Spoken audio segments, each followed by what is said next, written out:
Today on Animal Fact Files, we're talking about centipedes. We've talked about millipedes in the past, so it's time to discuss the other leggy animals often confused with them. Later in the video, we'll break down some easy ways to tell centipedes and millipedes apart, so stay tuned. There are currently somewhere around 3,000 classified species of centipedes, give or take a couple hundred, and there are likely many more throughout the world still needing classification. And they really are found throughout the world. Centipedes are almost entirely global. It should come as no surprise to longtime viewers of this show that centipedes are not found in Antarctica. However, they are found on every other continent and have even been observed inside the Arctic Circle, so they aren't deterred by cold weather.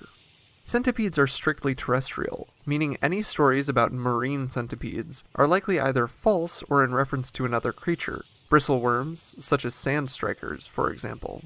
That being said, centipedes have found a place for themselves in just about every habitat on Earth. Centipedes like a moist habitat, so even those living in desert regions will restrict their activity to the most humid parts of the day. They need a constant source of moisture, otherwise they'll dry out.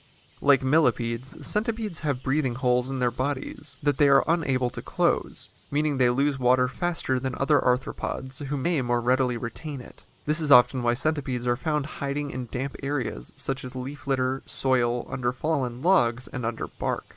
It's also the reason many centipedes are nocturnal. Centipede means 100 legs, though centipedes never naturally have 100 legs. Centipedes have segmented bodies, and each body has a single pair of legs. Centipedes always have an odd number of segments, so they can never have 100 legs. Though, I suppose they could lose some and end up with 100 just on a whim. Centipedes may drop legs to escape predators, but they'll regrow them as they molt. Many centipedes have fewer than 100 legs total, but some species have nearly 200. All those legs can get tangled if they aren't careful. So, centipedes have devised ways of walking to avoid tripping all over themselves, such as what we discussed in our house centipede episode. A centipede's first pair of legs are especially important, because these are modified into venom-injecting fangs. Centipedes are active predators and often eat other animals in the form of insects, spiders, earthworms, frogs, toads, and in the case of larger centipedes, bats, small mammals, and birds. Most centipedes are less than 2 inches long, but some species can reach more than 10 inches in length. They don't start out this long, though. Most centipedes hatch from eggs. In some cases, the mother centipede will remain with her brood and care for and protect it until the eggs hatch a few days later.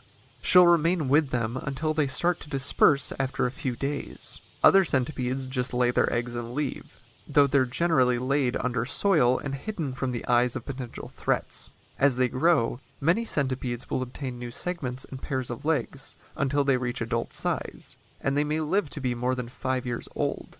Alright. So now that you've got a good chance to get to know centipedes, let's talk about how to tell them apart from millipedes. In mentioning that centipedes are primarily predators, we gave away 2 of the distinctions between these 2 arthropod classes. Centipedes are generally fast-moving animals, while millipedes are slow. Burrowing centipedes, who are designed to, well, burrow, aren't made for quick movement, but they can still bite, something no millipede is able to do. Of course, we wouldn't recommend testing this particular difference out in the wild.